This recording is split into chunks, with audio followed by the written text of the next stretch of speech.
Check, check, check. There we go. Hold on. Make sure this is working correctly. I think it is.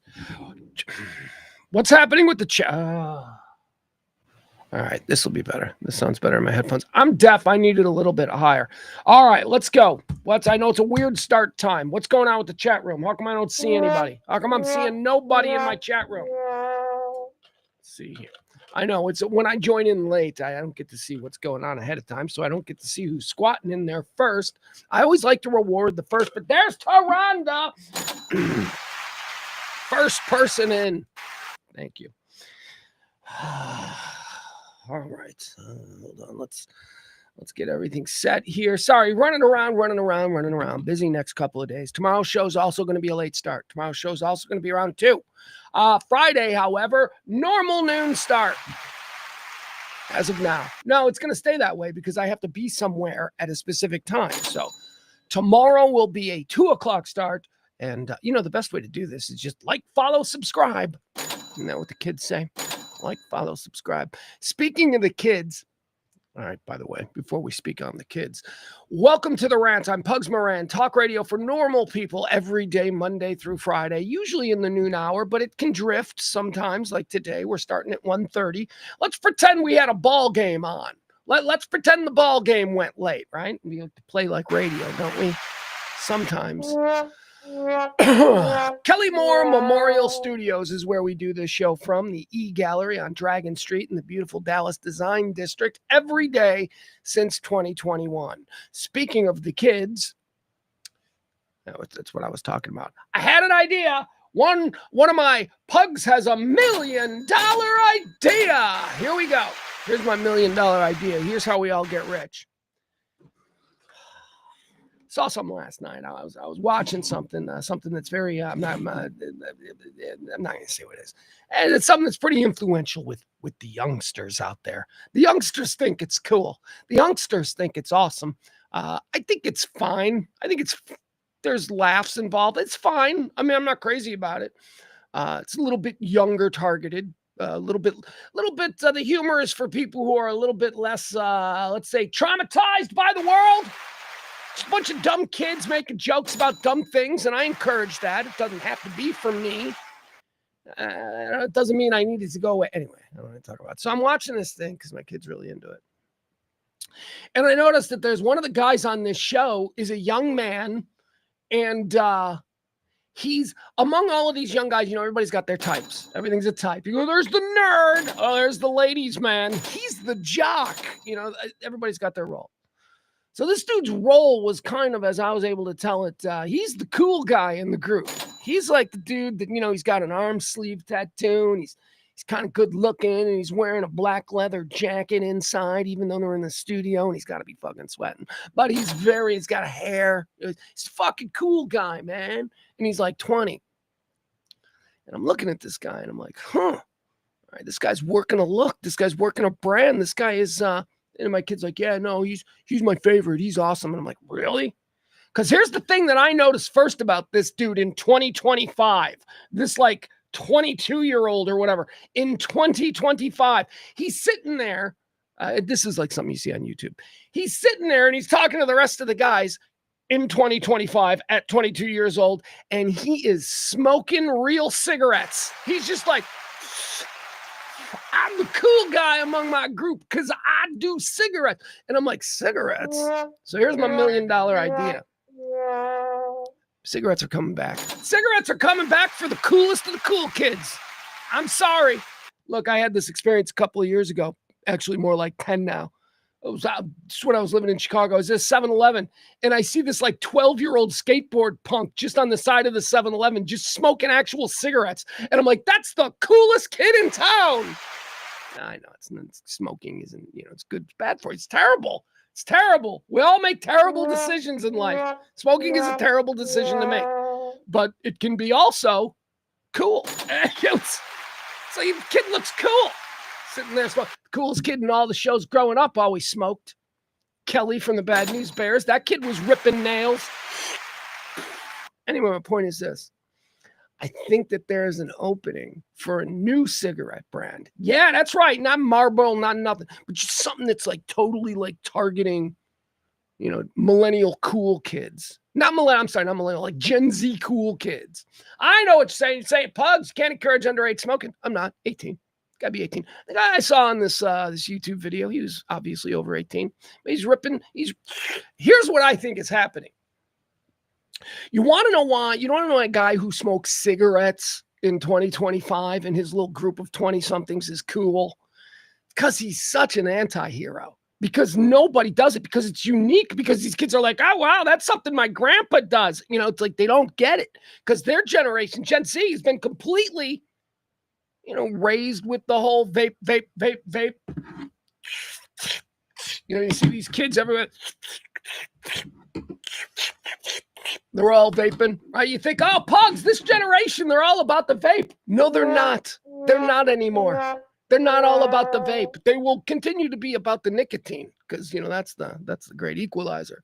But they ain't about the vape. You want to know why they're not about their vape? Because their grandma with emphysema vapes now.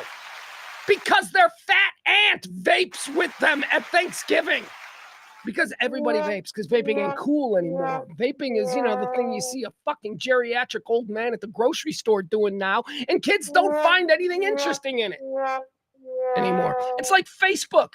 Facebook was started by a bunch of cool Ivy League kids who were trying to hook up. That's what Facebook was. Facebook was all young people until our aunts and grandmas got involved. There ain't no young kids on Facebook anymore. Well, that's kind of the same thing I think is happening with tobacco. Tobacco, like social media, isn't going anywhere. But the platforms are going to change. And I think that we've got a generation now who has been raised without cigarettes, not grossed out by it like I am. Ugh, so gross. They don't know that. They just think it's cool and like something like, the cool, interesting, mysterious guy does. So I think there's a window. All right, who wants to invest? My new cigarette brand. We're going to sell to kids. 18 plus. But we're going to, it's going to be a cool, hip, not like old man cowboy Marlboro. Fuck that. Kids don't want no cowboy.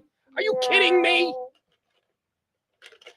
Anyway, that was my $1 million idea. Anybody wants to invest, you can certainly drop the original investment, your entry, if you want, into our Venmo or our Cash App, because this kind of talk radio doesn't come free. We run on your tips and your gratuities. You drop a little something and we keep going for another month. We've been doing it that way since 2021 by my count. It's not worked smashingly well, but it has gotten us to where we need to be. Why? Because certain days we like to appoint an executive producer.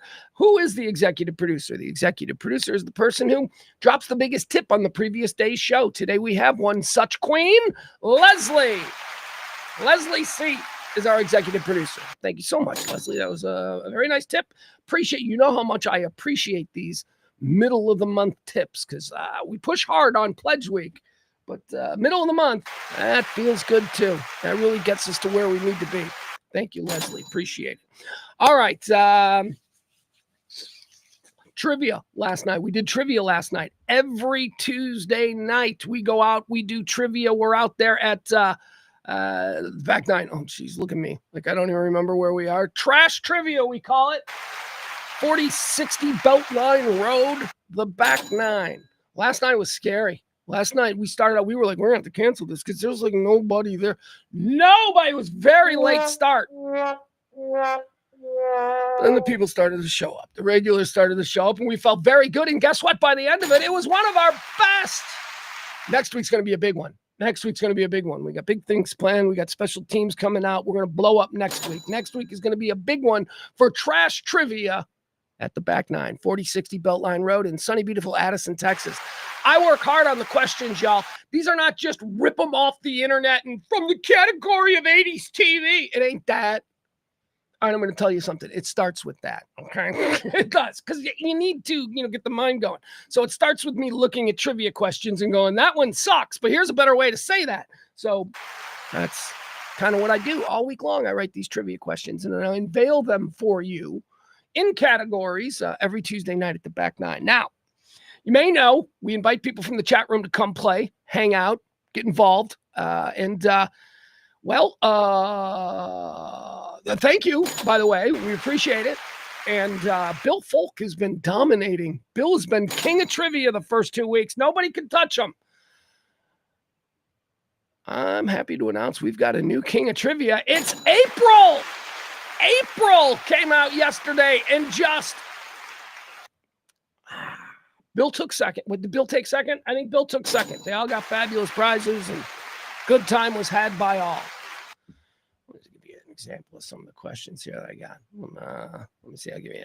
What was the question that I asked? I asked a question yesterday that was real easy that I thought everybody would know, and like nobody knows. It's just a real simple question. Last week I asked another real simple question that I assumed everybody would get right. The simple question from last week was, identical twins, do they have identical fingerprints?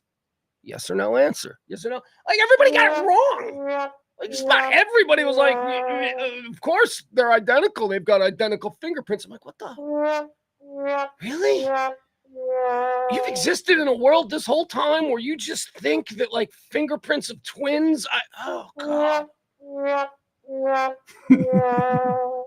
was very upset with April. I was very upset. Maybe she heard the question wrong. Maybe, I don't know. I was very upset with April for getting that one wrong last week. Guess what? April freaking crushed it this week. And you know why? She got questions that nobody else got. And questions that I thought were really easy. And I'll give you an example of two of them that April got.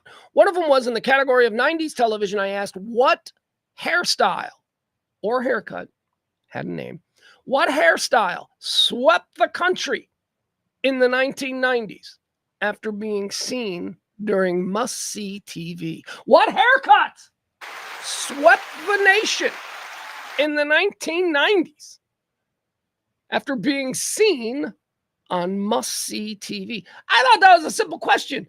That's the Rachel from Friends. I can't tell you how many girls I dated in the 90s that had the Rachel. It was like a super popular haircut. Anyway, I thought that was easy. And everybody got that wrong. Some people even called it the Joey. The Joey? Dude's like, well, I knew it was Friends. I just wasn't sure which. I'm like, really? The Joey. Okay. So there was that question. But April nailed that one. April got it. April knew it was called the Rachel. What was the other one? What's another one? Another get right question that I put out. Oh, yeah, here's an easy one. So I asked everybody, I said, okay, of the siblings, so we're already talking about a group of people we know as siblings, not the parents, the siblings, of the siblings. And it's crazy that I have to be that, because people were like, wait, what do you mean? Siblings. I said, of the siblings, which Kardashian is the oldest? Which Kardashian is the oldest of the siblings? And I had to say siblings because people were like, Chris, Bruce. One guy put Bruce. I'm like, dude, he's not even a Kardashian. He's a Jenner. God. Anyway, he's a lovely man. He finished in last place, but that's okay. He had a good time. So I thought that was a get right question. I thought everybody would know that Kourtney is the oldest Kardashian sibling. Kourtney, Kim, Khloe, Rob. That's it. That's the order. How do you people have driver's licenses and not know this?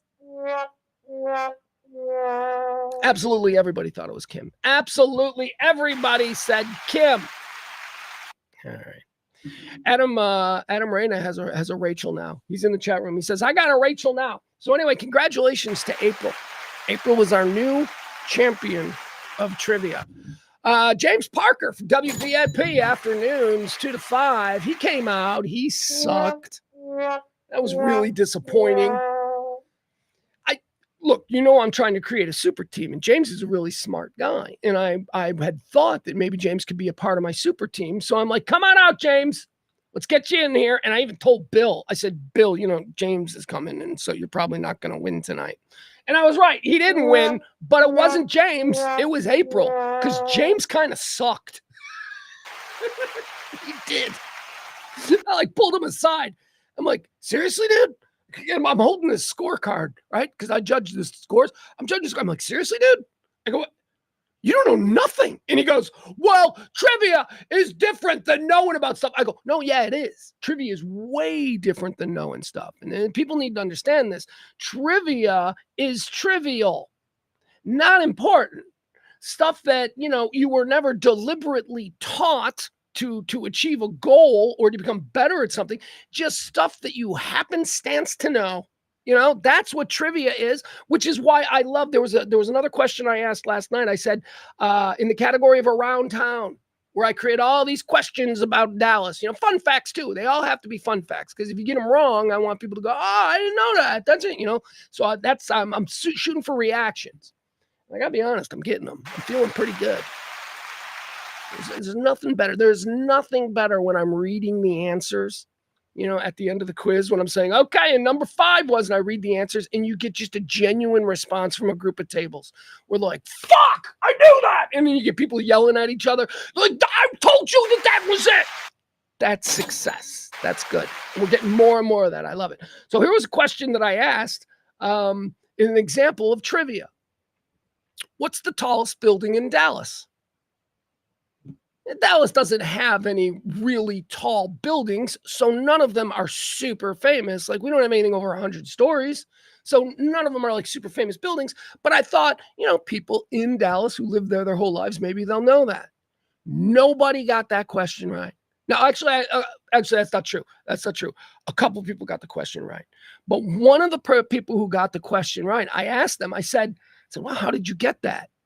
And they said, because growing up, my mom worked in that building and we had all kinds of like t-shirts and fun runs and all of it. It's the Bank of America Tower. And see, that's trivia.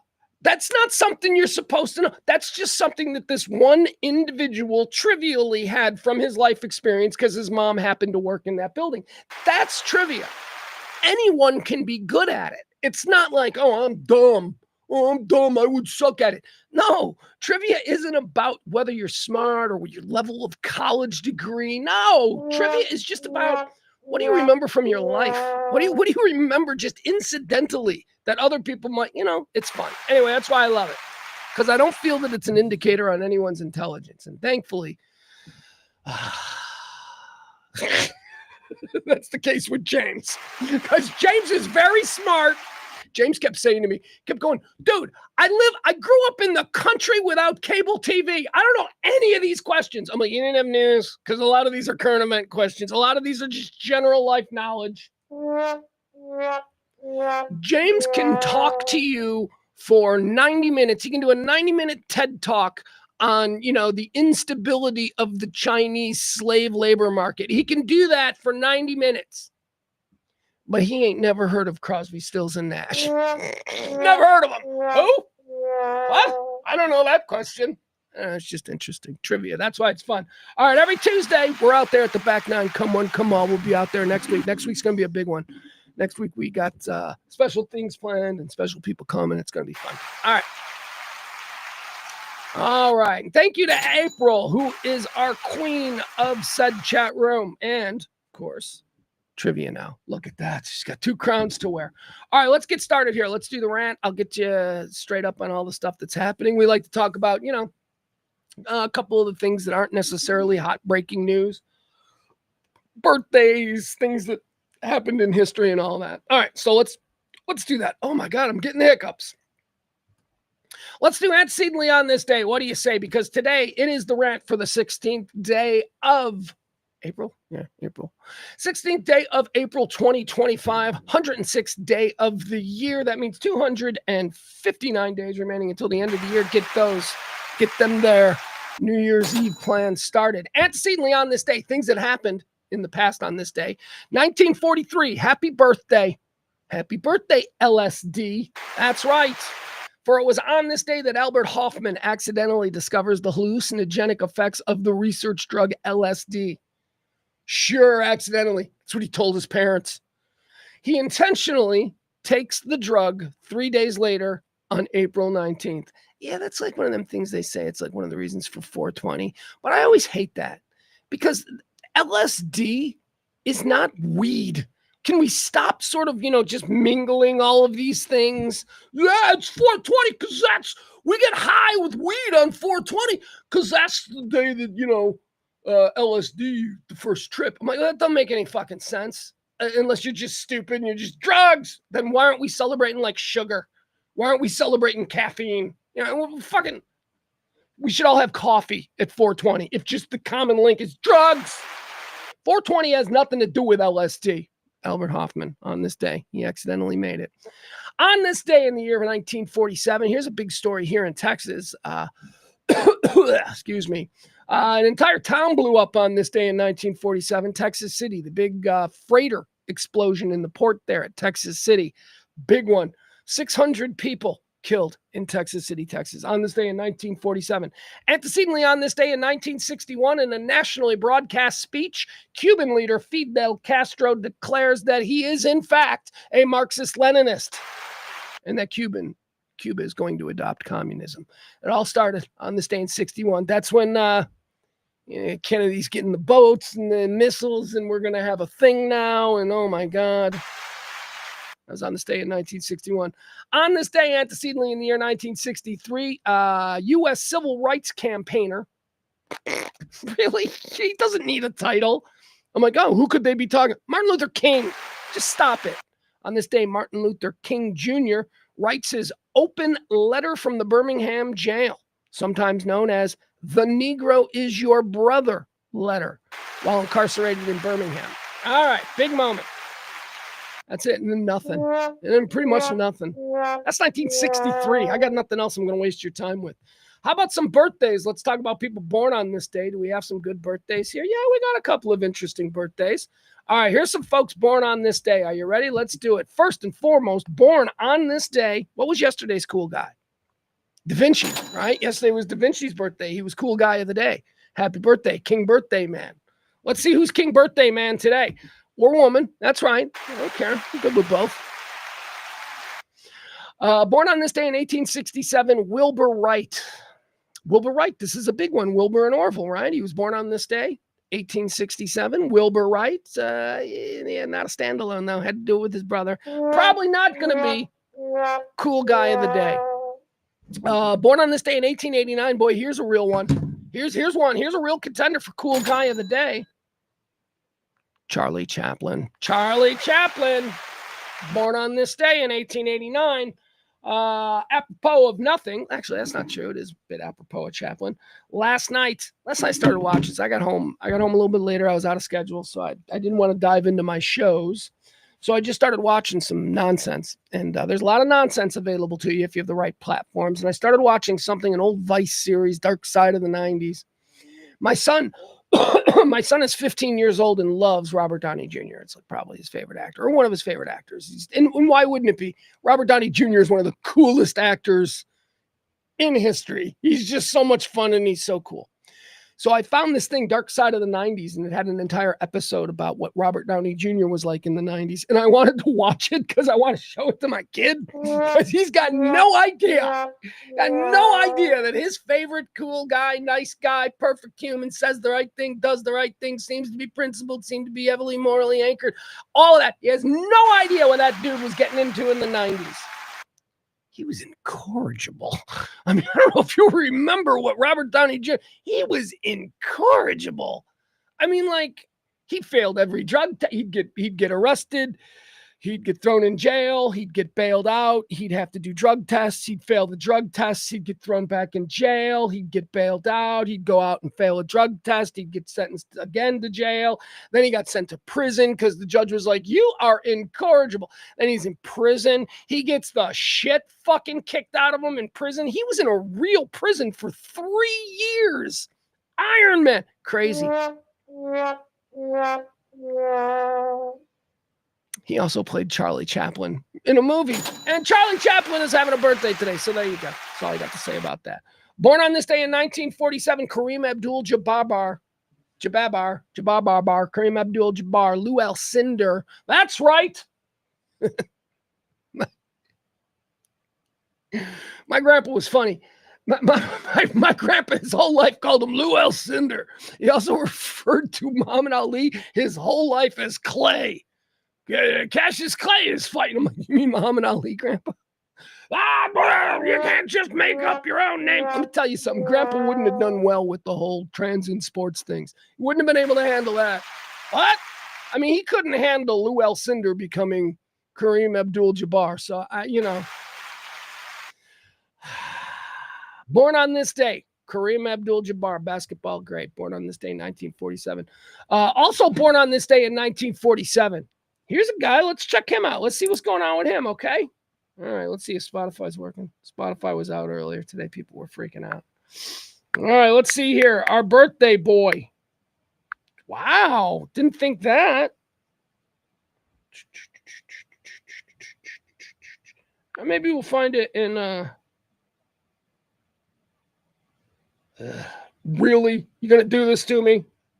You...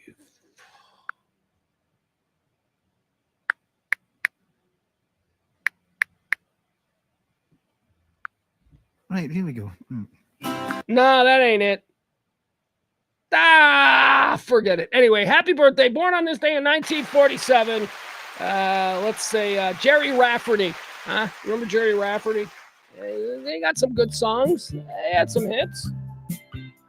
But what's most interesting about Jerry Rafferty, his album was Baker Street, a huge, massive album in the late 70s. A lot of really cool. If you love the yacht rock, then you appreciate Jerry Rafferty's place in the lexicon of yacht rock greats. Baker Street with stuff like what I'm just going to play for you there a little bit right down the line. But before that, he was in a band. He's in the band Steelers Wheels. He's the guy who sings Stuck in the Middle with You. You know, that's that guy. That's this guy.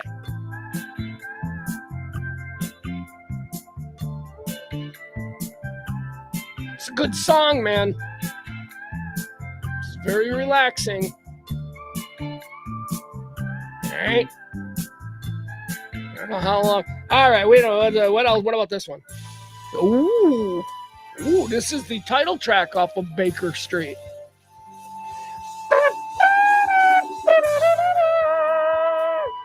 I'm gonna try and play along. Here we go.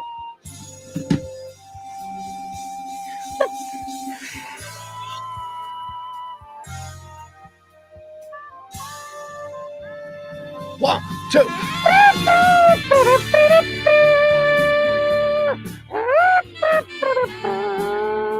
All right, probably not as great as I thought.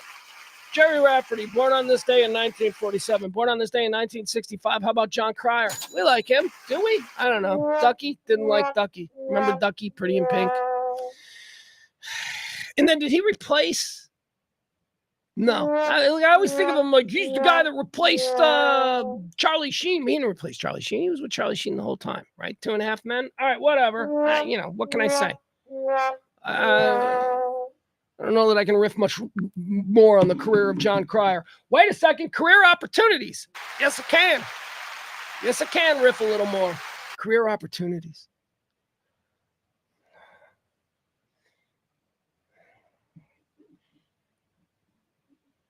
He was trapped in a... Wait, was that him? Is that John Cryer? Career opportunities? It might be. It might not be. There were a number of actors who kind of looked like, come on, let's be honest, not a whole lot of difference between John Cryer and Ferris Bueller, right? Did you think John Cryer played Ferris Bueller? He didn't. That was the other one, Matthew Broderick. They're like the same person. And then there was a bunch of other of these same types of guys running around Hollywood at this time. Career opportunities. Remember that? Let's say it was John Cryer. John Cryer and who was the girl in the white t-shirt and the yoga pants? They weren't yoga pants. I know, Jamie. It was like 1992 or whatever. We didn't have yoga pants yet, but they were whatever 92's version of yoga pants. Jennifer Connelly. That's it.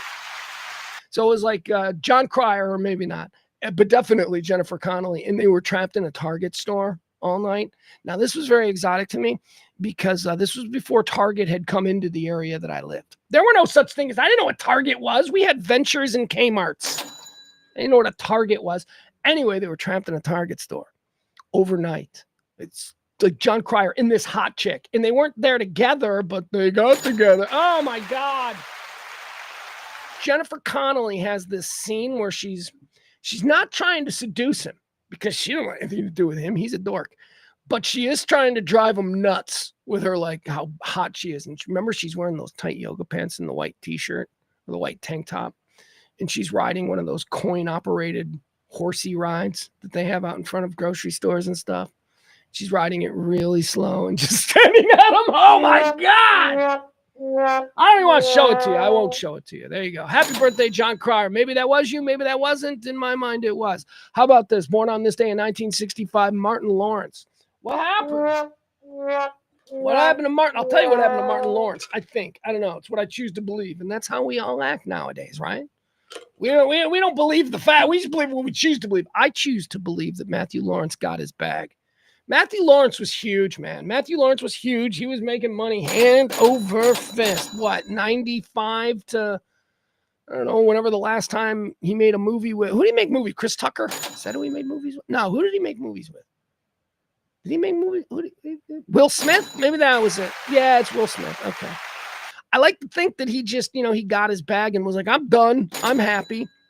But also, maybe I bet he's got money. I bet Martin Lawrence got a lot of money, living a life good. I don't know, whatever. Happy birthday, dude. I really have never thought that much about Martin Lawrence, but here we are. Martin Lawrence. Happy birthday, my guy. All right. Oh, you want to do a kiss, marry, kick? All right. Let's do a kiss, marry, kick. This is my version of the Vulgarian Howard Stern's F, marry, kill. I don't want to kill anybody. And I think F is just a little bit too hot. You know what I mean? We don't need to go that far. Kiss, marry, kick. I'm going to kiss, which means one night stand. We're going to hook up for a night. I'm going to kiss one. I'm going to marry one. And the other one, I'm just going to kick to the curb. I'm not going to kill her or anything. I don't want her dead. I don't want to see her parents sad. I just don't want to be around her anymore. So we're going to kick one to the curb. We're going to marry one of these birthday girls. And then we're going to have a hot, sexy one night stand with the other. All right, here you go. First up on Kiss, Marry, Kick. Born on this day in 1971, somebody I had no idea who this person was. But ladies and gentlemen, give it up for our first contestant, the Tejano singer, Selena. Look at her. Oh, boy. Looks like she's going to prom in a Mexican neighborhood. That's what she looks like. She's the queen of Jimmy Smith's High. That's... All right. I got to see more of Selena because honestly, she's pretty, but is she special pretty? A little too much makeup. Don't like the makeup. I mean, the outfit is, culturally different than anything that I'm accustomed to. So it looks like a funny outfit, but whatever. It's fine. Pretty smile. She's pretty. It's a terrible outfit. It is a terrible outfit. Okay, but it's the terrible outfit. As she looks good. She looks good there. All right, Selena. There you go. Selena is our first contestant in today's birthday Kiss, Marry, Kick. All right, are you ready? Are you ready for us? Selena, born on this day in 1971. How about this one? Born on this day in 1984. Am I going to make out with her hard, or am I going to marry her, or am I going to kick her to the curb? Ladies and gentlemen, happy birthday, Claire Foy. Irish actress Claire Foy. She played the Queen, season 1 of The Crown, man. She's the reason that I became obsessed with the TV show The Crown. She's also the reason why I almost stopped watching after the second season, because she was done with her part of the Queen's life. And the Queen had to age, and Claire Foy ain't that old, so they had to move in. Who was the second Queen? Second Queen, I was like, dude, she's not Claire Foy. But whoever it was that they had that played the Queen in her 40s and like early 50s, right? Whoever that Queen was, I forgot her name. And I know she's another famous British actress, but whoever that was, she won me over. She was really good too. But Claire Foy, look at her. She was the original Queen, Queen Elizabeth. Terrific actress. Kiss, Marry, Kick. It's Claire Foy's birthday. What are we doing? Will I kiss her? Which means have a crazy one-night stand. Am I kicking her to the curb, or are we getting married and we're going to start a family together? Okay, here we go. We got Selena, born on this day in 1971. We got Claire Foy, born on this day in 1984. And we've got this one. Hold on. This is an interesting one. This is I don't know. I'm gonna ask the chat room. I want the chat room to comment on this one. Anna Taylor-Joy, actress Anna Taylor-Joy, born on this day. All right. So once again, recapping, we're doing Kiss, Marry, Kick. One of these women we're going to make out hard with and have a one-night stand with. That's the kiss. The other one we're going to marry. We know what that is. The other one we're kicking to the curb. Anna Taylor-Joy. She's an actress. I first saw her in Peaky Blinders. Look at her. Anna Taylor-Joy. Let me tell you something about Anna Taylor-Joy. Can I, hold on. I want to find a pic. There you go. That picture will do it. All right.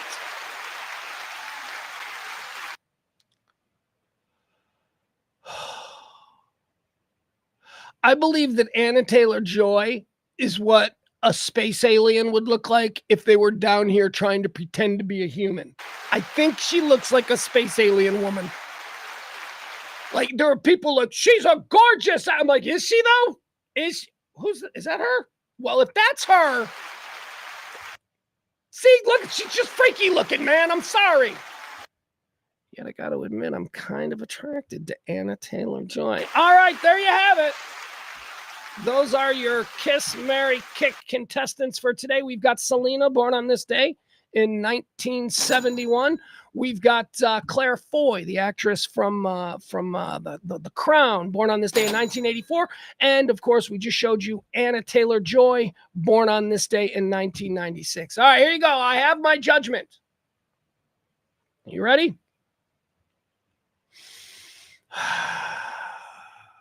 First of all, I think I'm going to hook up with Anna Taylor-Joy. I think she's yes, she looks like a combination, AI sex doll and an alien from another planet, but I don't know. I'm intrigued by Anna Taylor-Joy. That's who I'm hooking up with. Now, who am I going to kick to the curb?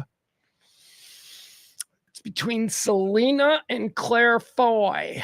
Oh, man, that's kind of hard. See ya, Selena. She's gone. I'm marrying Claire Foy. That's right. She's got a big career ahead of her, and I'll be along for the ride. Me, married to Claire Foy, hooking up with Anna Taylor-Joy, and then kicking Selena to the curb. Sorry, Selena, you didn't make the cut. Those are our birthday girls. Any other birthdays? Any other things we got to do here on birthdays, or is that it? Yeah, okay. Nick Diaz is having a birthday. No, I'm sorry, Nate Diaz. It's Nate Diaz's birthday. He's an MMA fighter. He's a troublemaker. His brother Nick's an even bigger troublemaker. But I love the Diaz brothers. I don't know what to tell you. I love them. I'll watch anything they do. They're just unapologetic fuck-ups who were probably too dumb. They should be massive YouTubers like the Diaz brothers. I don't know. Here's probably what happened to the Diaz brothers. There was a moment in time like 10, 15 years ago where if they had just started on YouTube, they'd have billions of followers now and they'd be superstars and mega wealthy. But I think like if someone had gone to the Diaz brothers 15 years ago and went, you should do a YouTube thing, they beat you up for being a fag.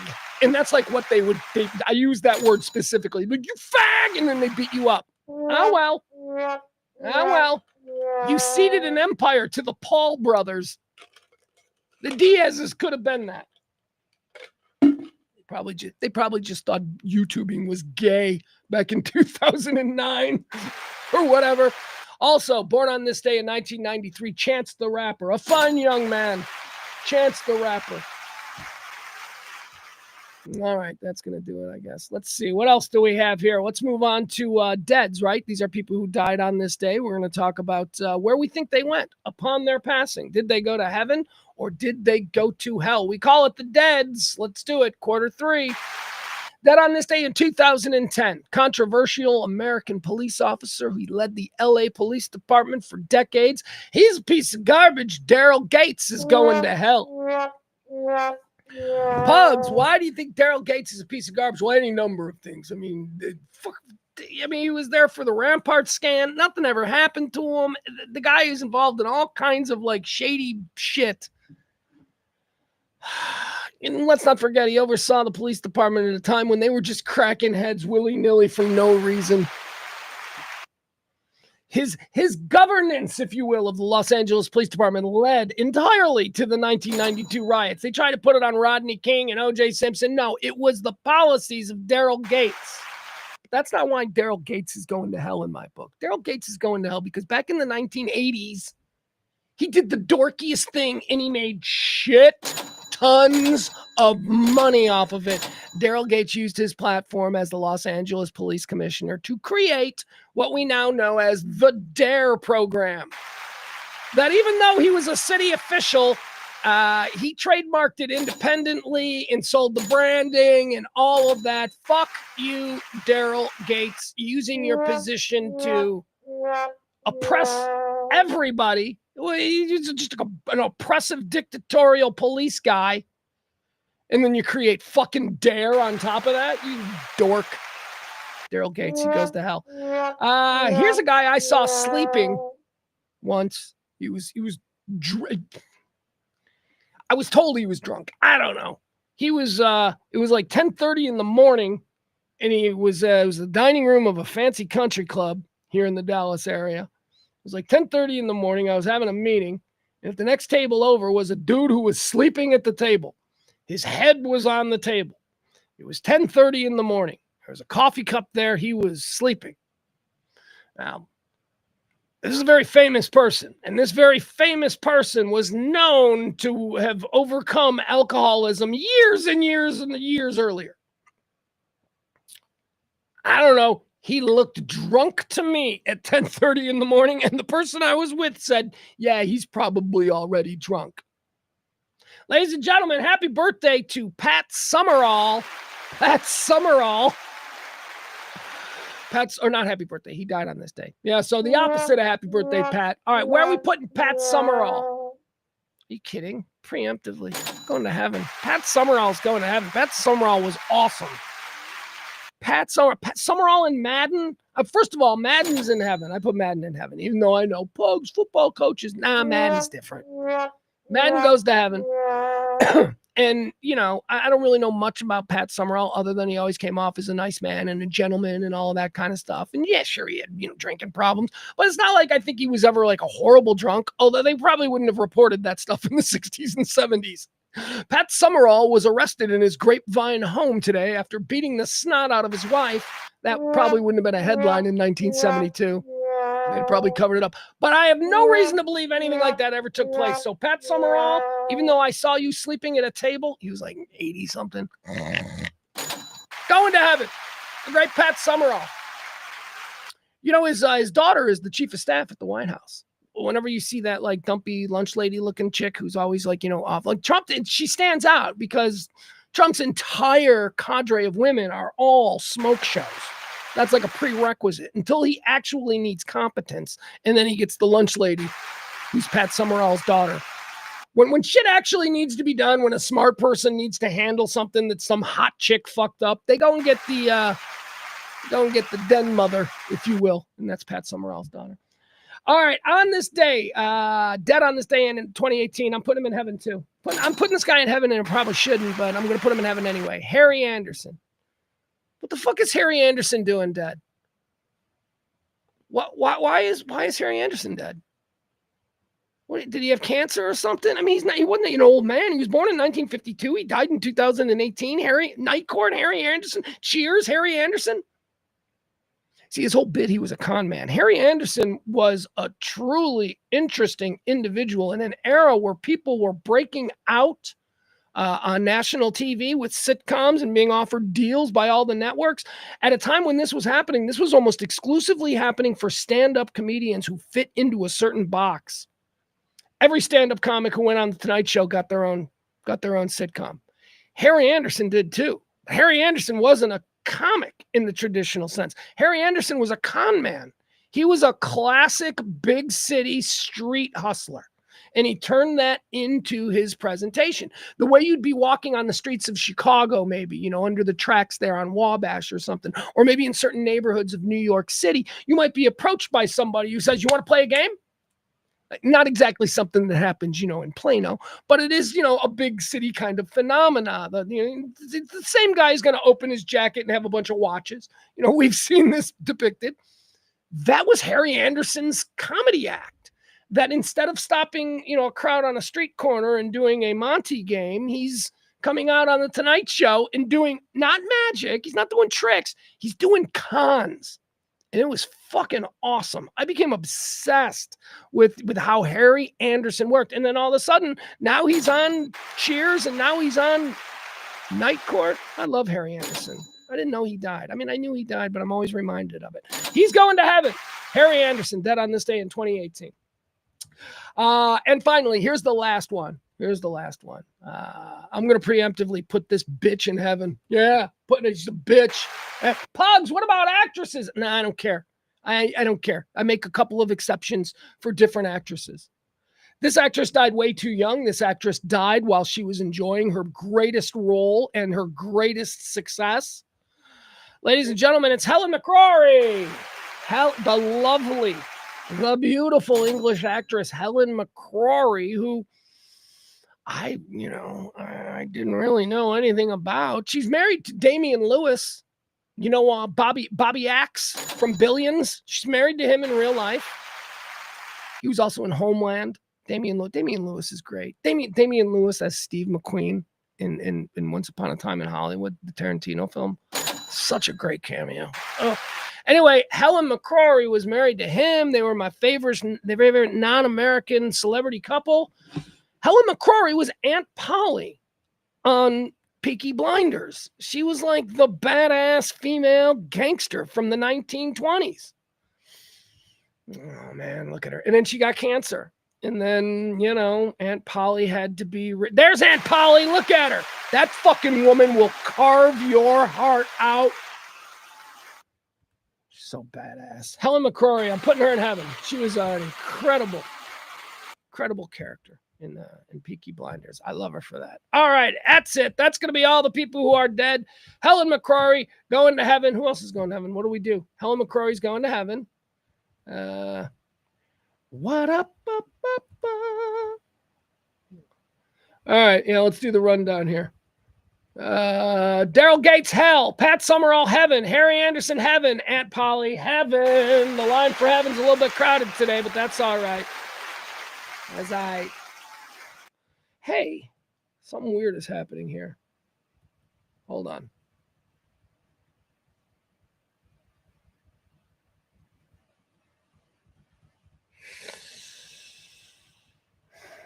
Shit. Huh. This is very strange.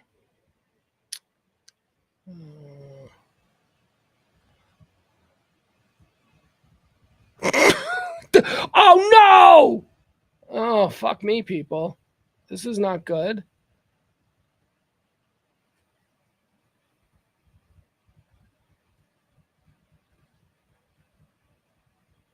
All right, well, I seem to have lost my entire show. All right, I lost the entire show. Everything that I had that I wanted to talk about is lost. All I have are remnants here. What the fuck just happened? I mean, I know what happened. I was doing something differently, and now I seem to have accidentally erased everything that I was going to talk about, my entire rundown, which is really just bullet points. All right, let's try and fucking freeball it, folks. I'm sorry about that. First and foremost, here we go. Let's get started. What do we need to talk about first? Oh, man. I mean, I had like things fucking clipped and like things I wanted to specifically read. I hate this shit. Try one more time. Let me refresh and just see if anything happens. Maybe on this one. Maybe. I don't know. Hold on.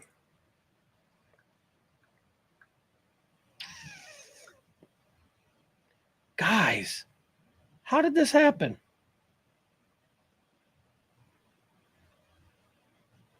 Oh, man, this morning, dude, I read this whole...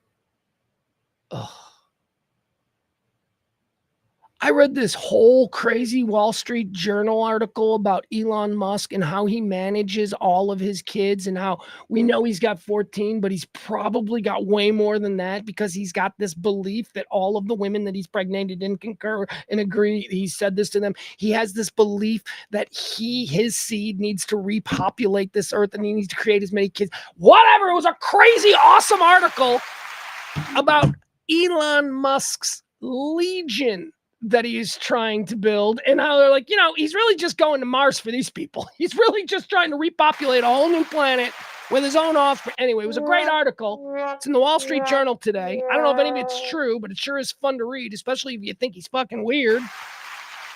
So there you go. We got that. All right. What else is happening today? And there you go. That's my whole thing. That's why I spent 90 minutes this morning reading and breaking down for that. That's all I got. Trust me, I had a lot of notes. I had a lot of funny things that I wanted to extemporaneously and off the top of my head say. All right, what's happening here? All right, this is the big story. So the stock market's crashing again. It's not good. Stock market is under 40. That's not good. We're at 39.4. We're down 959 on the day. Let's see if we can rally. How much time we got? We got 33 minutes. 967. The Dow is down 967. So the only reason I'm mentioning this, because yesterday I said, we're done talking about the Dow. It seems to have stabilized. Yeah, that was wrong. It's not. 1,000-point drop in one day is not stabilizing. It's heading in the wrong direction. But I don't know. Like I said, let's not panic until we're all in bread lines, okay? Let's wait until we're in the bread line, and then the guy in front of us will go, hey, we should have seen this coming. And then that'll be the moment for us to criticize and all that. Right now, let's just hold our breath and see if we get to that. I'm willing to go for a ride. Let's go for a ride. All right. What else did I have here? See, do you know what I have to do? I have to now just go through what news sites that I was on earlier today and go, no, wait a second. What if I do my history, right? Wait a second.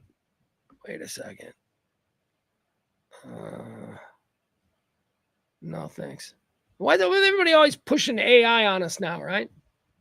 I just got a pop-up that said, a new way to search. You can utilize AI. I'm like, I don't want to do that. I'm old. That sounds confusing. Man, I wanted to talk about, so locally, let's cover this, the Wilmer Hutchins story. So the Wilmer Hutchins high school shooting yesterday. Wilmer Hutchins, it's out there. I guess it's Dallas. They keep saying it's Dallas. I'm like, that seems pretty far out to be Dallas, but okay, we're going to call it Dallas. Need to get my eagle back.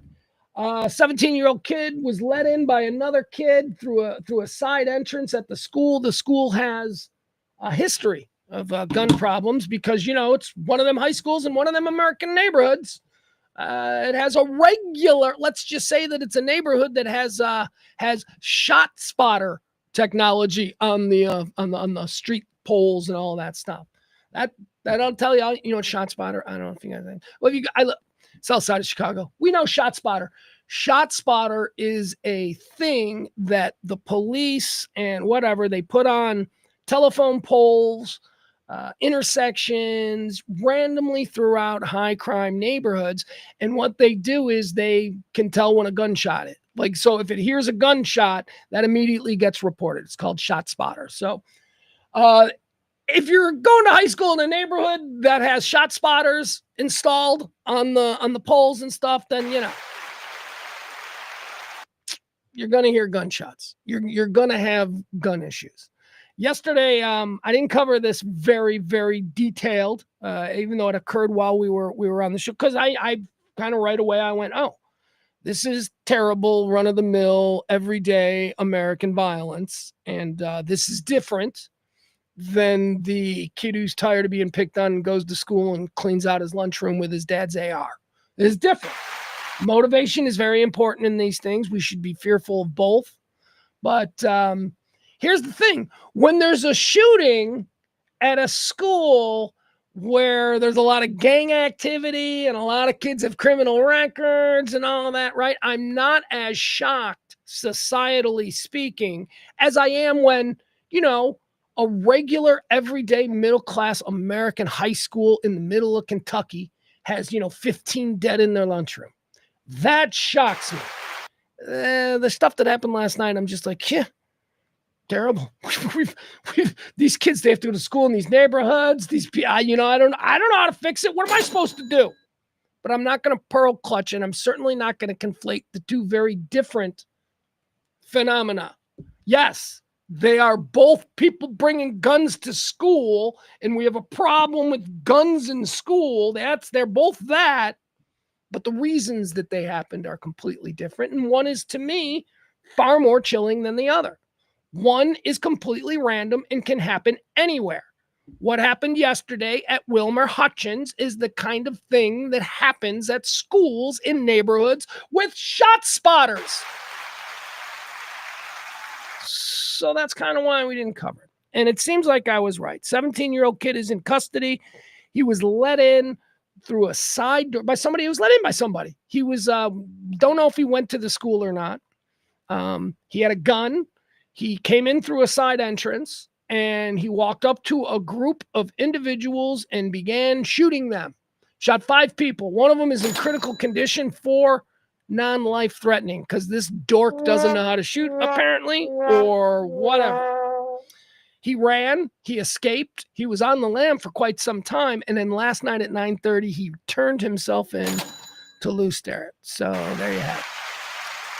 All right, breaking news coming out of Hollywood. We've got a sad one here. I just saw this out of the corner of my eye, and why not? I'm freeballing it. I got no script today. Wink Martindale has just died. Wink Martindale. Now, I'm not talking about the NFL coordinator, Wink Martindale. No, I'm talking about the legendary game show host. I love this. You put Wink, just put Wink with a capital, and you get 2. You get Wink Martindale, American radio personality and game show host. And then the next one is Wink Martindale, football coach. I think this is the one who died. All right, let's see.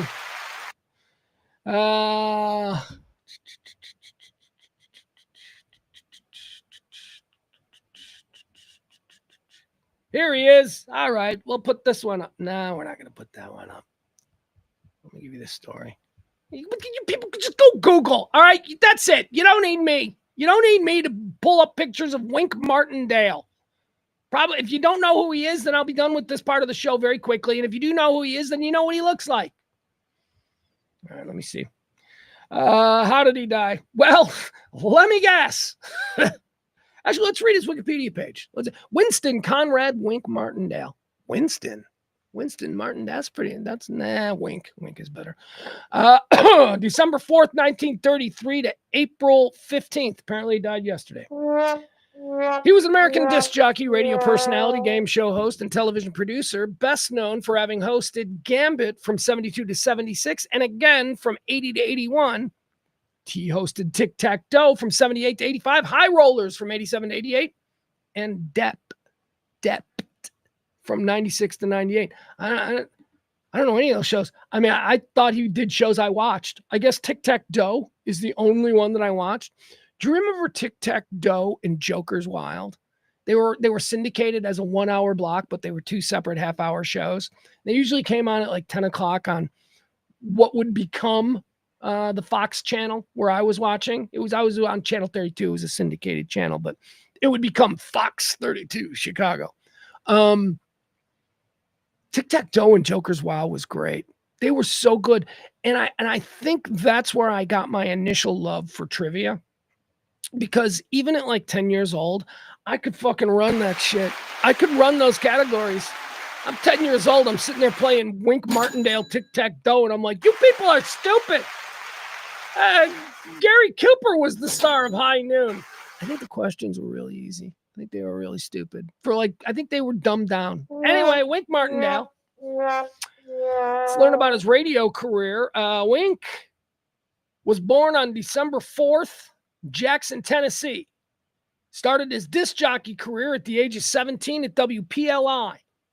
On the evening of July 10th, 1954, Martindale was showing the WHBQ studio to some friends when he realized, I don't care. How'd he die? Let's see here. Martindale died from lymphoma at a hospital in Rancho Mirage, California. He was 91. He was 15. Yeah, Pugs, that's it. It's 15. By the way, you guys noticed something different? I don't know if you guys have noticed. Maybe you have, or maybe you haven't. I have, because it's driving me insane. Little beard story going on here. So if it looks a little bit like scruffy, like I'm not trimming my beard anymore. I'm telling you what happened to me. I'm a beardsman. Okay, don't This means something. I have no hair, okay? But I have a beard and I can grow a beard. Fuck you. I'll get into a beard growing contest with anybody. You want to go? I've been growing a beard since I'm 15, 16 years old. So I take my beardmanship very seriously. I have a friend who is new to the game, if you will. He is now sporting a beard. And I must say, he is sporting a tremendous beard. It is a terrific beard. I say he's cheating because he's also got a terrific head of hair. And, see, my beard is a testament to me, my virility, because, I got this, but also, right? So I'm not completely... Like, you ever see those dudes? Like, I know grown-ass men, they can't grow a mustache. It's so sad. They've tried. And then you got like a 48-year-old man who looks like a 19-year-old Hispanic youth. He's like, nah, I'm growing a mustache. No, you're not. No, you're not.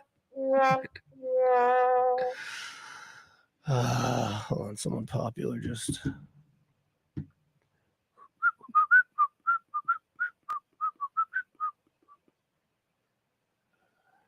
Ooh, hold on a second, guys. Got to do something real quick.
Let me tell you something.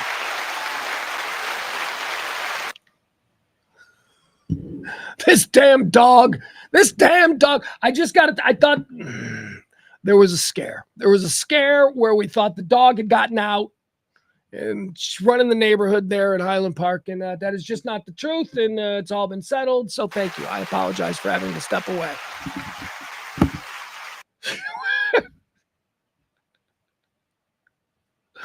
Oh, this dog. I love CeeLo, but man, let me tell you, she is a high maintenance animal. All right, where were we? What were we talking about? We were talking about the death of Wink Martindale, right? Yeah, Wink Martindale. All right, let's reset. Let's just deep breath. Let's get a reset here. Once again, our executive producer of today's show is the incredible Leslie C. Thank you so much for that tip from yesterday. If you want to tip this show and keep it going, all you need to do is drop a little something in the Venmo or maybe the Cash App. It doesn't matter. Cash App's been lonely lately, if I'm being honest. Cash App's getting real low. All right. What am I doing here? Hold on. Wait a second. What time do I have? I'm so turned around because of the weird start time today. We started at the bottom of the hour instead of the top. You don't need to know my problems. All right, let's see. What else do we have here? What else do I have to talk about? There was a bunch of stuff I wanted to talk about, and I can't believe that I deleted the whole show. Never going to do that again. Here's something. All right, whatever. We're just going to pick through stuff. All right, how about this? We'll watch this. The other day I was telling you about we're in the Easter season, right?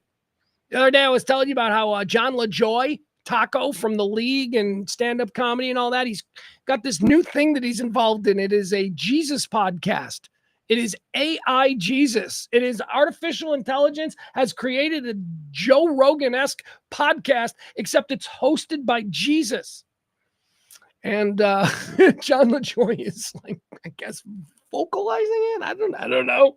I don't know how the whole thing works. The other day I showed you Jesus on the Jesus podcast. Jesus talking about his favorite movies with his guest. That day it was Satan. It was Jesus and Satan talking about their favorite movies. Interestingly enough, Jesus' favorite movie of all time, Dumb and Dumber. That's right. Dumb and Dumber. He likes it. It's just pure comedy. It's escapism. Being Jesus, he's got a lot of things on his mind. And, sometimes when he wants to unplug, Dumb and Dumber, his favorite movie of all time. Satan's favorite movie of all time. Of course, Satan offered Passion of the Christ. Because it's the movie where Jesus gets tortured for like an hour. That makes sense. All right, so we got another clip here. We'll show this one. This is more from the Jesus podcast. It is the Easter season, so this one has a little bit more to do with Easter. Let's watch this. Is there beef between two of the world's most favorite? Is there beef between two of the world's most famous symbols of Christianity? Well, I guess it's not Christianity. Easter? I don't know. Let's find out. Here we go from the AI Jesus podcast. So some people think that there's like weird beef between us, but I gotta say, I love everyone. That's kind of my thing. So that includes you, and I got nothing but love for you, my friend. Welcome to the podcast. Well, thank you for having me. And I have no beef with you. To be honest with you, before you reached out to have me on the podcast, I'd literally never heard of you. So why would I have beef with you? Okay. All right. First of all, I don't want to do this in the whole thing. I'm just going to let it play. But that they opened with the Bill Murray to Joe Rogan thing. Just a couple of weeks ago, Bill Murray sits down with Joe Rogan, and the first thing Bill Murray says to Joe Rogan is, I have no idea who you are. So I just thought that was a really nice touch. It makes me having me. And I have no beef with you. To be honest with you, before you reached out to have me on the podcast, I'd literally never heard of you. So why would I have beef with you? It makes no sense. Totally. Yeah. So wait, did you say you've never heard of me? Oh, no, I don't mean it in an insulting way. I just mean I don't really listen to podcasts. I'm not on social media. I don't watch much TV. Like a lot of people are talking about White Lotus right now. I have no idea what that is. I don't even know what streamer it's on. Are you an actor? Ooh, are you on White Lotus? No, I'm not on White Lotus. So wait, so you're saying that over all the years of doing what you do on Easter, which arguably is a bit of a lighter lift than what I had to do, you're saying over all that time you've never once heard mention of Jesus? No, I know what Cheez-Its are. I love Cheez-Its. Dude, I had a weed gummy on my way over here, and I would crush a box of those right now. Cheez-Its are great, but that's not... there just aren't that many things that people associate with Easter, There's you, and then there's me. I've heard of you. Well, yeah, I'm the Easter Bunny. Everyone knows Easter Bunny. Oh, boy.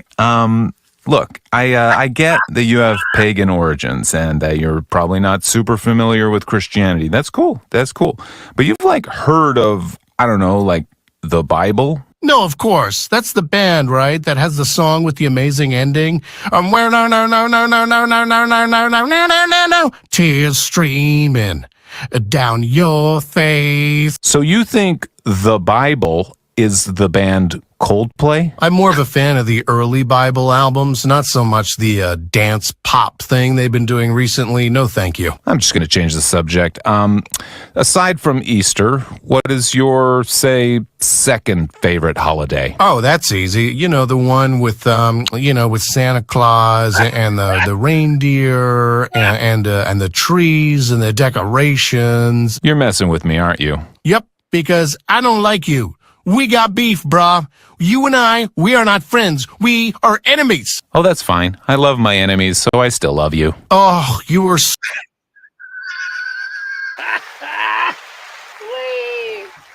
I love the John LaJoy Jesus podcast. I need more. I don't know where I can find it. I don't think it's a real thing. I think it should be a real thing.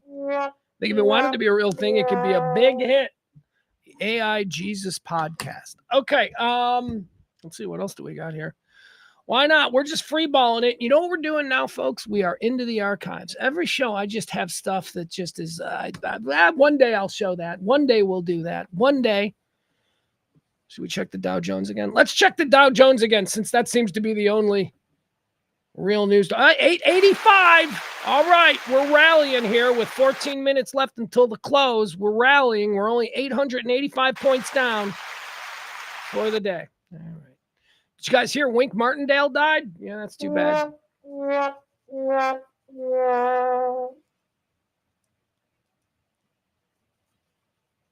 He seemed nice, right? I mean, I'm trying to figure out, where did he go? Heaven or hell? You know, just without knowing anything. Wink Martindale, we'll put him in heaven. We're going to put Wink Martindale in heaven. All right. This is what a show would be like if I just put no work into it. This would just be what a show, if I had no plan going in. Okay, here, we'll show this one too. Here's another video. This came, I saw this one yesterday. I was going to, we were going to do this yesterday, but we didn't have time for it. So we'll watch this video too. Hold on a second. I don't want to use the song. There's a song over this, but let's watch this and let's talk about this. Okay. This is Bill Belichick at spring practice there. He's the new head coach at, what are we calling it? The University of North Carolina.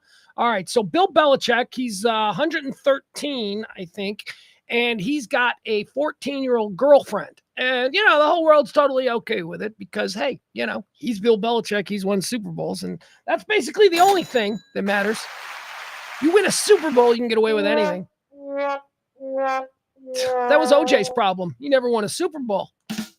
You know, OJ wins a Super Bowl. Terry Bradshaw has killed multiple people, and no one knows about it. Because Super Bowls. All right. Anyway, Bill Belichick, he's now he's having this third act in life, which is pretty fucking cool. I think. Wait, I don't want to give away, but Bill Belichick at spring practice. This is his his girlfriend's in college. Okay, she's still in college, which I'm totally okay with, and I'll explain. But here he's being criticized. This is Bill Belichick. Greatest football coach ever, coming out of retirement to coach, you know, North Carolina, which aside from producing a number of very highly touted but ultimately disappointing quarterbacks, I don't really know anything about Tar Heel football, okay? But here he is. All right, Bill Belichick, this is spring practice, and this is his girlfriend. This is how his girlfriend is hanging out at spring practice. Look at her. Look at that. And they're all just like, oh, look at her. She's digging in his pockets. She's playing pocket pool with him. He's like, okay, I got to go coach these guys for $100 million a year. There she is. Look at her, man. Look at what Bill Belichick. God bless you, sir. God bless you. Whatever. It's disgusting. Fuck you, only for her. Why are you even chiming in on this? The only person that this would be possibly disgusting for is this girl. And guess what? She seems to be enjoying life with Bill Belichick. This girl is loving it. This fucking red carpet. She's hanging out with famous people. This is a girl who lived in a dorm until a year ago. And now she's like Bill fucking Belichick's girlfriend. It's great. He's got to be like 20 years older than her parents, right? That's all right. So stow your mock outrage. Here's what I'm going to tell you about. That's fucking, we're going to go back and we're going to watch it again. Stow your mock outrage. Anybody who's angry at this is just angry because they can't get it. Okay. Bill Belichick is a single man. He's dedicated his entire life to something incredibly stupid. Coaching grown millionaires to be better at a stupid sport than other grown millionaires. That's what he's dedicated his life to. And let me tell you, he's done it better and at a higher level than anyone in the history of the game.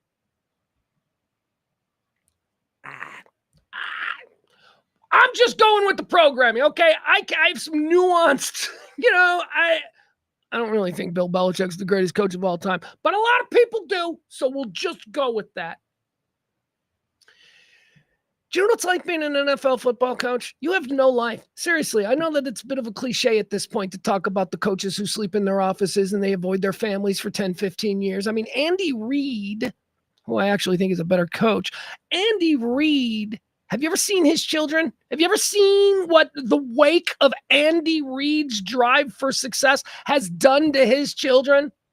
It's destroyed them. It's a terribly tragic and sad home life kind of situation that Andy Reid, the lovely goof in those commercials, actually has. Why? Because he ignored his entire family for 20 years. But he's Andy Reid. So Bill Belichick does that. That's how his life is. Well, guess what? Here he is. He's an old man. He's retired. He's got fucking nothing. You know why he's got nothing? Because Tom Brady left him for Tampa. And then within a couple of years, he's out of sports. He's got nothing. He's old. All he's got is this reputation as being, kind of a dick, a really good football coach, and a whole crap ton of money and nothing to do.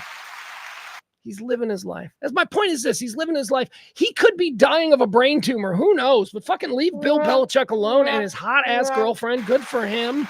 They ain't hurting anybody. You people seem like a bunch of haters. It was disgusting. Again, I say only for her, and maybe even not. I don't know what she's into. People are into all kinds of things. There are a lot of women who are into old men. I know that sounds crazy. There are a lot of girls out there with sugar daddy complexes, and they like their old men. No lubricant needed, if you know what I mean. They're fine. Their sex lives are... People all mad at Bill Belichick. Now, I know I'm yelling like a guy who would like to date a 28-year-old, because I would. It's not really in my cards. But should it be in my cards? I'm not going to rule it out because you people think that I shouldn't be with something that I am actually sexually attracted to, because that's what this is all about. That's the great thing that goes unsaid. Old men who are single are supposed to date other old women. Why? We're not attracted to other old women. Now, old women might be attracted to old men. I don't know. That might work. And if it does, yeah, that's just another thing that's unfair. But guess what? Men can also pee outside in the cold. That's unfair. Anytime a guy's got to piss, he can piss anywhere he wants. Life is unfair. Thank you. Thank you. No, I'm serious. Like, I'm not making this up when I tell you that the programming for generations has dictated that as men age, they turn into silver foxes. You see fucking Cary Grant in his casket? He was like better looking than he was at 25. Men become silver foxes. Women fall off a cliff at 39. That's always been the programming. So I don't know. So do I think it's possible is it more possible for a 25-year-old woman to be sexually attracted to a 65-year-old man than it is for a 65-year-old? Wait.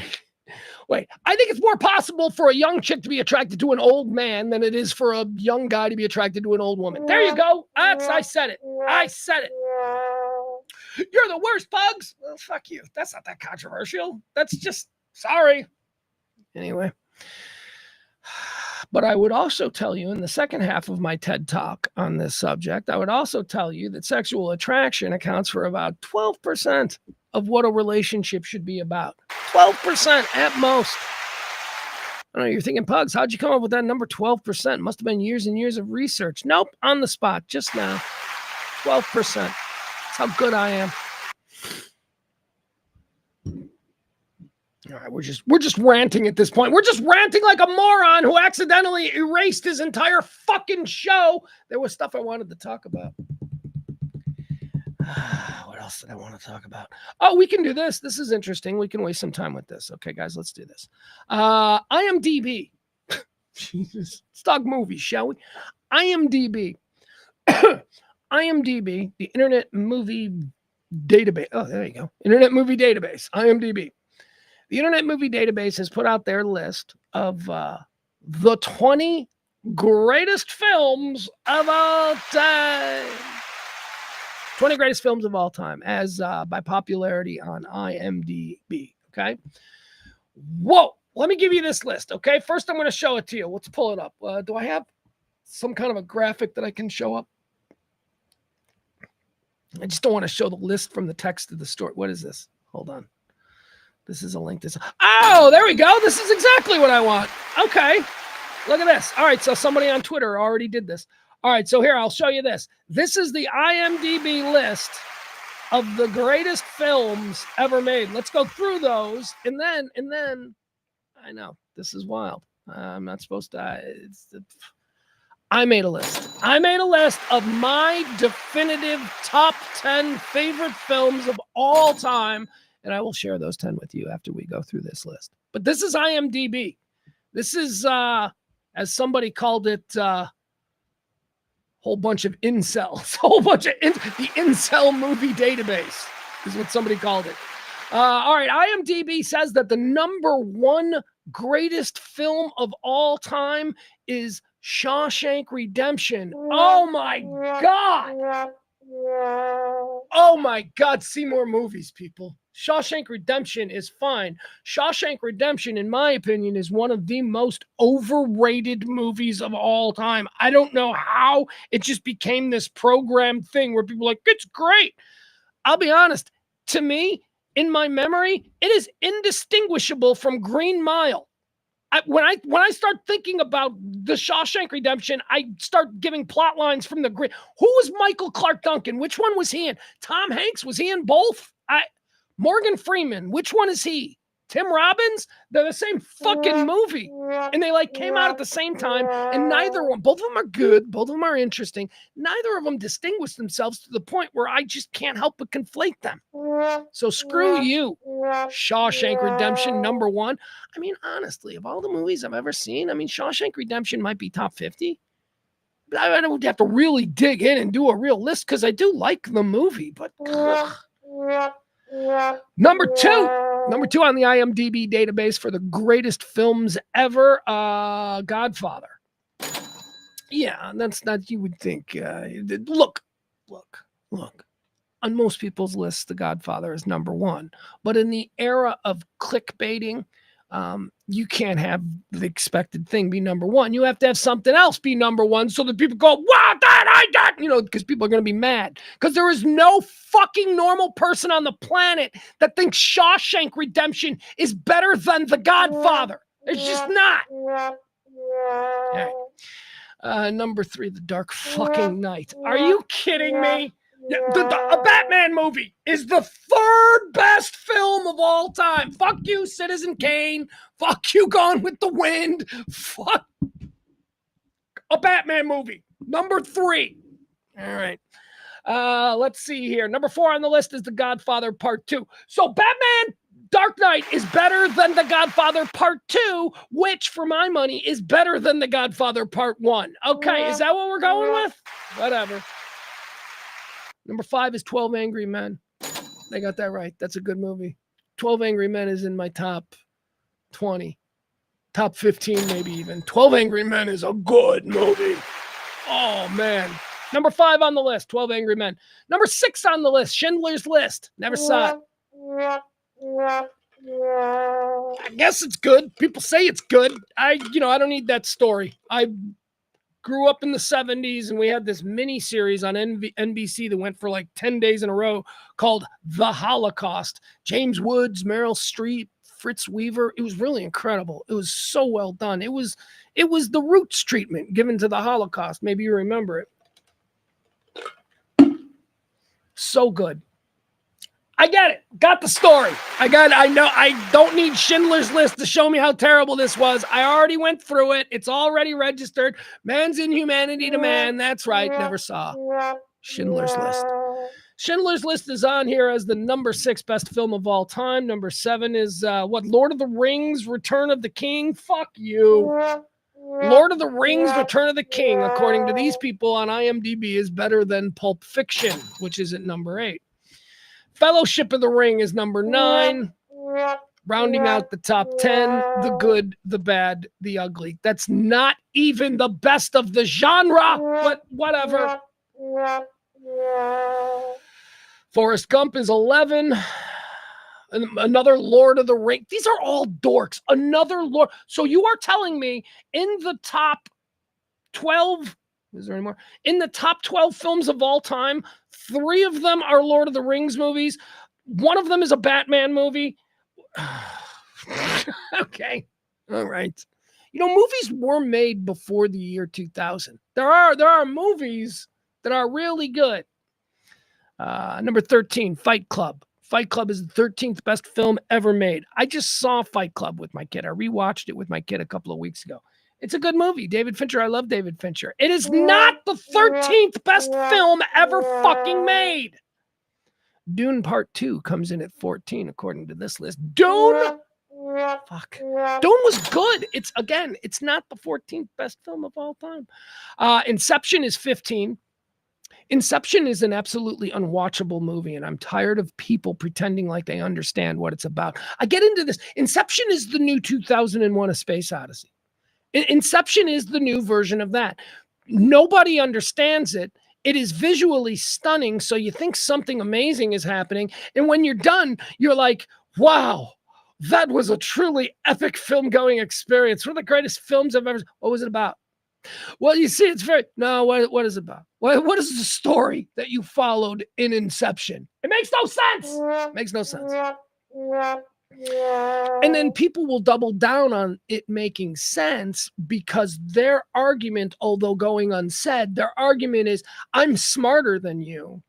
You're just not getting... Oh, fuck you. I went through that with 2001 with older people for years. Older people like, well, maybe when you're a little bit older, you're older. No, I'm older. I still don't understand. You were full of shit. Nobody understands 2001. Nobody understands Inception.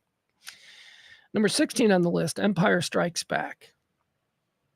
Although possibly the best of the original three, it's a top 15. All right, it is a top 15 for me. That's true. I think it comes in here at 16. I would put Empire Strikes Back in my top 15. Number 17 on the list is The Matrix. The Matrix is a very cool movie. It was a very stylish movie. It was a movie that looked so incredibly different. It looked like the future when The Matrix came out. We were like, wow. And the Wachowski brothers, they rode that.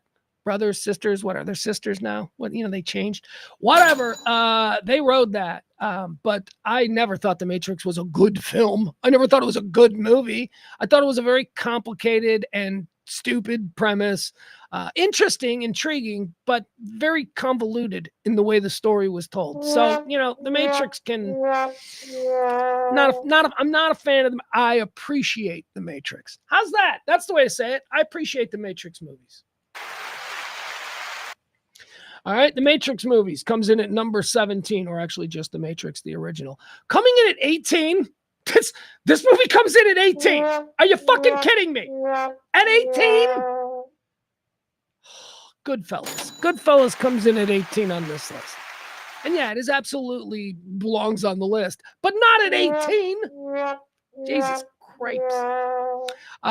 Final two, 19 on the list of IMDb best movies of all time. Number 19, One Flew Over the Cuckoo's Nest. Extremely good movie. Definitely a top 15er for me.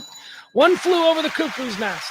And finishing it up, another great David Fincher film. I think his second best, Seven. What's the best David Fincher film? Fucking Benjamin Button, man. If you people haven't seen that in 20 years, rewatch Benjamin Button now. Wow. That movie blew my mind a couple of weeks ago when I rewatched it. I was like, woo. All right, there you have it. That is the stupid IMDb, their official list of the best films of all time. Okay, so now I'm going to give you mine. I'll give you mine. We talk movies all the time on this stream because I love movies and all that. And I'm always like, that's my favorite. That's my second favorite. All right, so because you all know what my first favorite or my second favorite is, we're going to go from first and we'll count down to 10. Instead of doing a countdown like my 10th. Y'all know what my first favorite film of all time. I think it's the perfect comedy. It is the very definition in the blueprint for what satire should be. Stanley Kubrick's, give you the whole name, Dr. Strangelove, or How I Learned to Stop Worrying and Love the Bomb. Number one on my list, Dr. Strangelove. Greatest film ever made. God, I love that movie. All right, number 2 on my list. And again, I'm only giving you my top 10 because I didn't really, I did 10 and it took a long time to get these 10 because I started out with like a pool of like 30 and I just had to I'm like, okay, no. It was a while, but I put in the effort. So here you go. Number 2. By the way, Dr. Strangelove, 1964, Stanley Kubrick.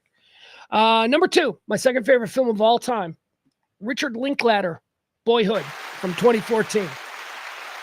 Took 12 years to make this movie. Richard Linklater started making this movie in 2001 or something like that. And he had his core actors for the movie in 2001. And he made each and every one of the actors sign a contract that stated that they would be available for these specific months every summer for the next decade. So in 2001, like Patricia Arquette, she was like, okay, I guess I can do that. I don't have a lot of work. Every year for the next 12 years, these people went back to Austin, Texas for the summer, for 2 weeks in the summer. It's like going to camp, like a family reunion. They went and they filmed another part of the movie. So when you watch Boyhood, it is literally, you watch this kid grow up. You see him age. You see him start to get a mustache. You see him get big. You see him turn in from an adorable little kid to this boy going off to college. It is one of the most incredible storytelling experiences I have ever seen. It is a masterclass. Richard Linklater's Boyhood, 2014. So good. So real. No car chases, no, just so real, so authentic, and so beautifully done in such a cool film experience. Boyhood, number 2. I struggled with number 3. Number 3 was almost number 2. Number 3 was almost number 2, and I went back and forth, and I went, no, you know what? Here's the difference. Boyhood is a film that I can pop on at any point, anywhere, no matter what my mood is, and I can just enjoy it and love it. And probably the same might be able to be said for number 3 here, but number 3 I use as a tool. Number 3 is something that I watch whenever I start to feel a little hinky, and I freaking love it. And because it's always on, I mean, not that I'm always feeling hinky, but it is on a lot. It's like a default thing that I'll just put on. And my kid watches it now all the time. And my kid's like, oh, I love that movie. Oh, that movie. I know it's your favorite movie. I'm like, wow, actually, son, it's my 3rd favorite movie. Talking about Silver Linings Playbook. Silver Linings Playbook from 2012. Robert De Niro, Bradley Cooper, Jennifer Lawrence.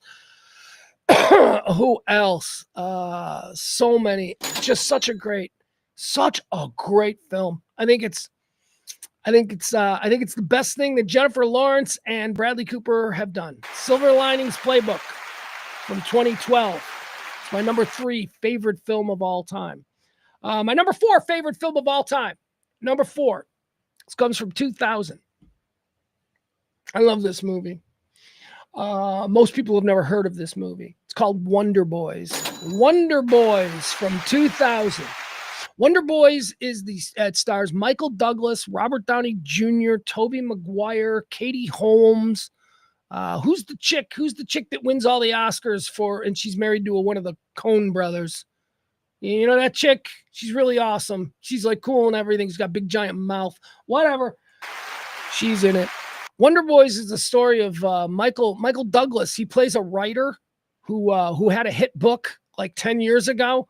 And he got a big advance from his publishing house to write the follow-up. And it's been 10 years and he hasn't written the follow-up yet. And part of the problem is that Michael Douglas is like a 60-year-old man who lives on a college campus. And he's a college professor and he hangs out with nothing but college kids, Tobey Maguire and Katie Holmes. And he smokes pot all day and he has spent all the money and he's having an affair with the dean's wife. Wonder Boys. God, Wonder Boys is such a fun movie. It's one of those, it's comfort food. And that's what a lot of these movies on this list is for me. It's comfort food. It's just shit. It's macaroni and cheese. None of these, don't be, well, Shawshank's a much better cinematic. No, these are my favorite movies. What makes a movie good? I don't know. That's all very subjective, right? These are my favorite movies. These are my 10 favorite movies. I don't know if they're the best. Some of them I think probably are. But Wonder Boys is number 4 on my list of my favorite movies of all time. Wonder Boys 2000. And by the way, as I was reminded of last night while I was watching the Robert Downey Jr. Dark Side of the 90s thing there, I think it's on Hulu, whatever. As I was watching it, I was reminded 2000 when Robert Downey Jr. did Wonder Boys, he was fucking all over the road. He'd just gotten out of prison, but he was he was on his way to going back to prison. He was so good. Robert Downey Jr. was so good in Wonder Boys. All right, Wonder Boys, number 4. Number 5, Goodfellas. There was a large stretch of my life where Goodfellas was number 2. There was probably a portion of my life, I'd say, between seeing Goodfellas in 90 and maybe 92, 93, when I really started to discover Strangelove. Goodfellas might have been my number 1.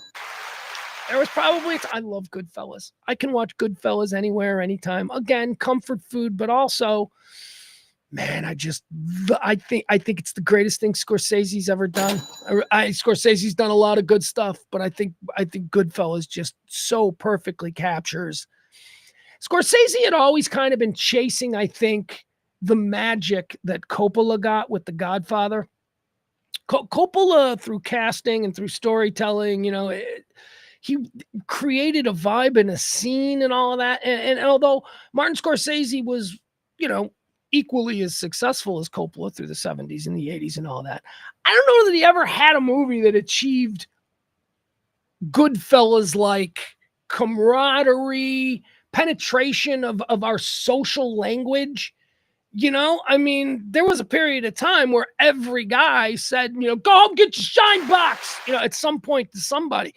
I think it's Scorsese's best.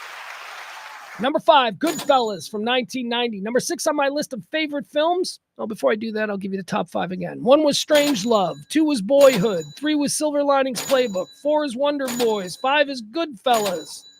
Which brings us to number 6. Number 6, Reservoir Dogs.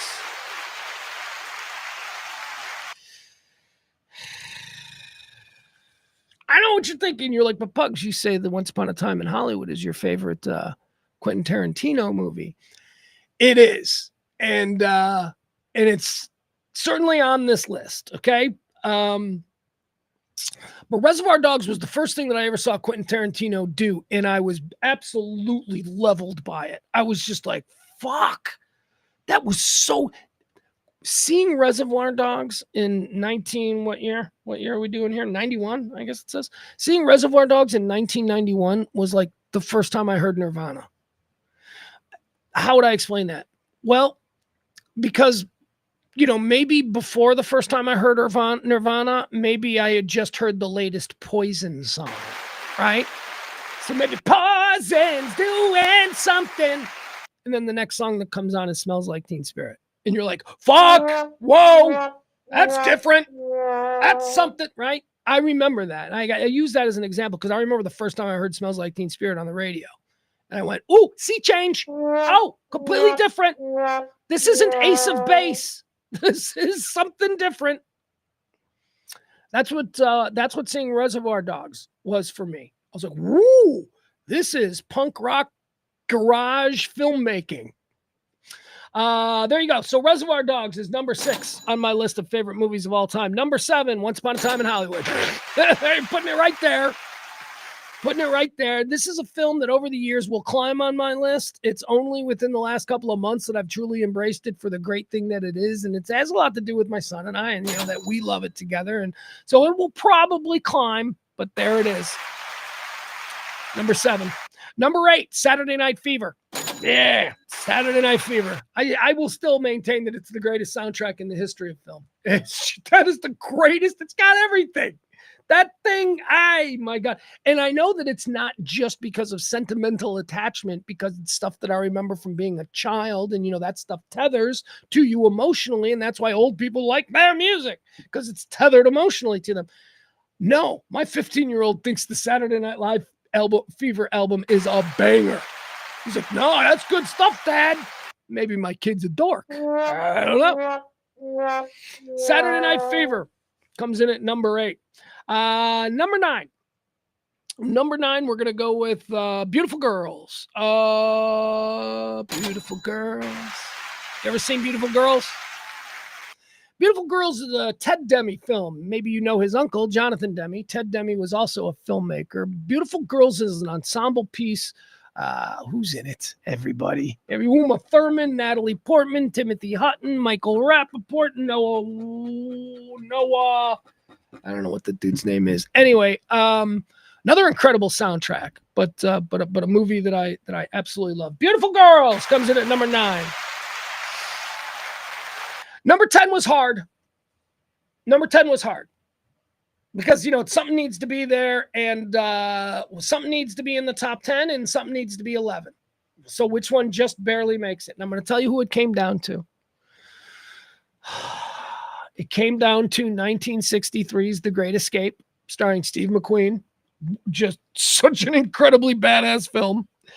And 1980's The Blues Brothers. And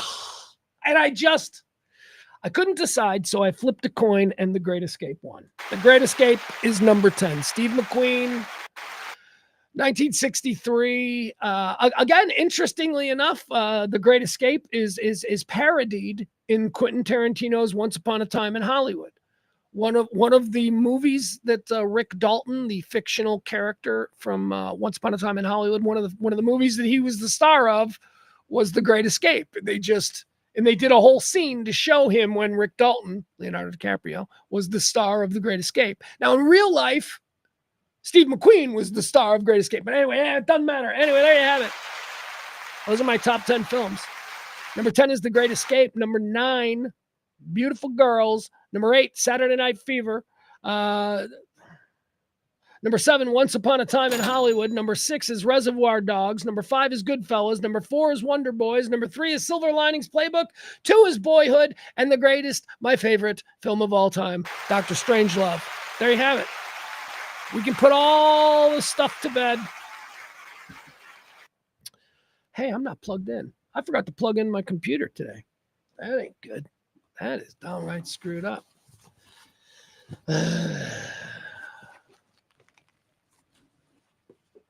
Hold on, guys. I'm sorry. I got to plug in my computer.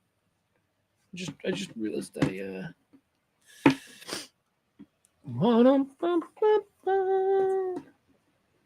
Oh my God, I'm a hungry man.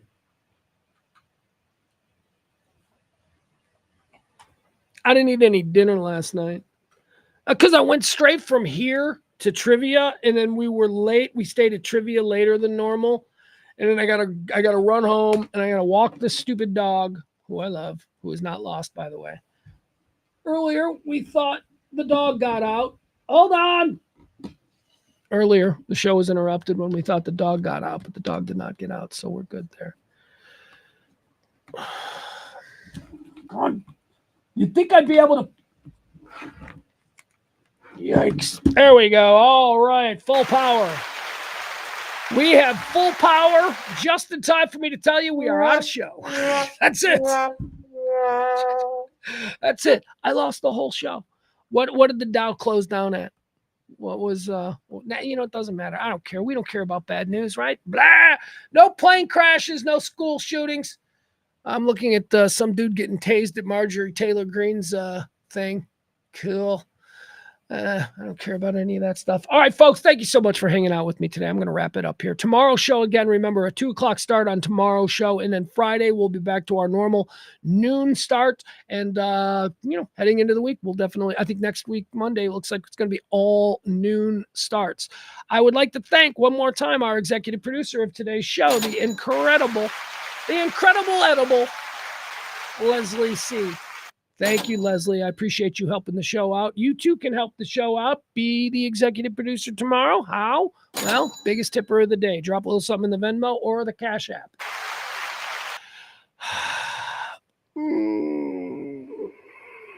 Does it look like I'm farting?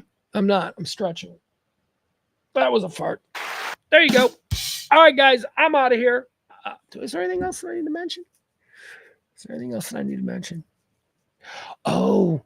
All right, here's a little pro tip for you. So one of the things All right, so I'm gonna tell you another.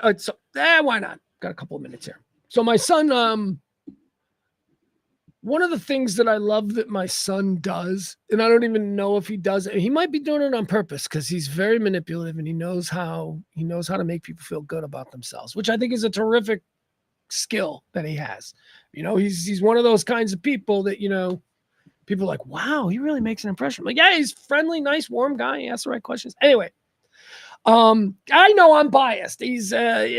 Stop it. I'm sorry. Yeah, and that's me. I should stop it.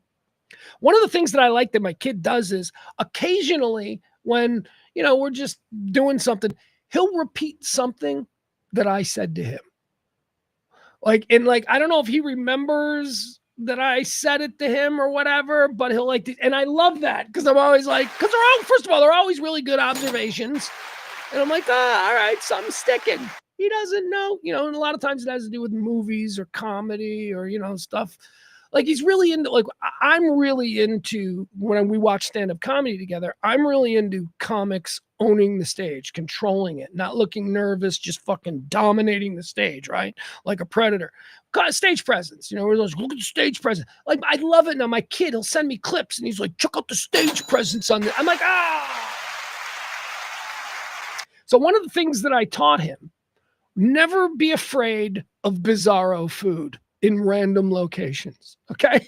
I told him, I said, dude, let me tell you something. The absolute best piece of chicken that I ever had in my life was at a gas station on the side of the road in the middle of rural Texas.